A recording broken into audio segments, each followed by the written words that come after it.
অনামিকা ঐশীর ছেলেকে প্রথমবারের মতো দেখতে আসলেন তার ফুপু। এসে সোনার আংটি পরিয়ে দিলেন বাবুকে।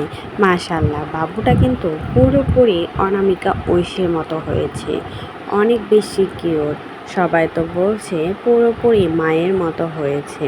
আর এদিকে অনামিকা ঐশী এত বেশি খুশি যে 3 দিন ধরে না ঘুমিয়ে আছে। 3 দিন ধরে না ঘুমিয়ে বাবুর জন্য অপেক্ষা করছিল অনামিকা ঐশী। একটা স্ট্যাটাসে লিখেছে, আমি মা হয়েছি, তবে তোমার জন্য অনেক অপেক্ষা করেছিলাম।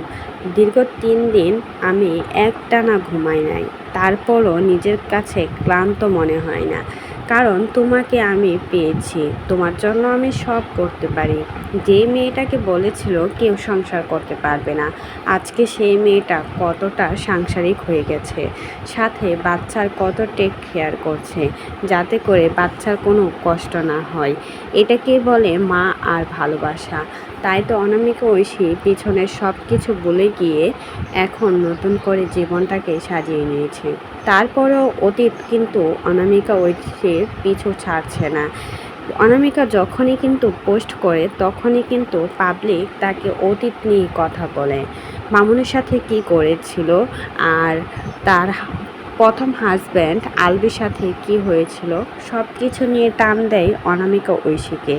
এসব দেখে হয়তো বা মেয়েটার অনেক বেশি খারাপ লাগে, কিন্তু পাবলিক বলে কথা, তারা তো টান দিবেই। অতীত নিয়ে এখনও পড়ে আছে অনামিকা ঐশীর। এই মেয়েটা জীবনের সব কিছু ভুলে গিয়ে আবারও নতুন করে জীবন শুরু করেছিল রাসেলের সাথে। আর সেই শুরু থেকে এখন পর্যন্ত তাদের জীবনটা রঙিন হয়ে আছে, আর এখন তো আরও বেশি রঙিন হয়ে গেল। তাই তো মানুষ অতীত নিয়ে পড়ে থাকবে। সবাই তো বলছে এটা কি মামুনের বাচ্চা, নাকি আলবির বাচ্চা, নাকি রাসেলের বাচ্চা, সেটা বলবেন।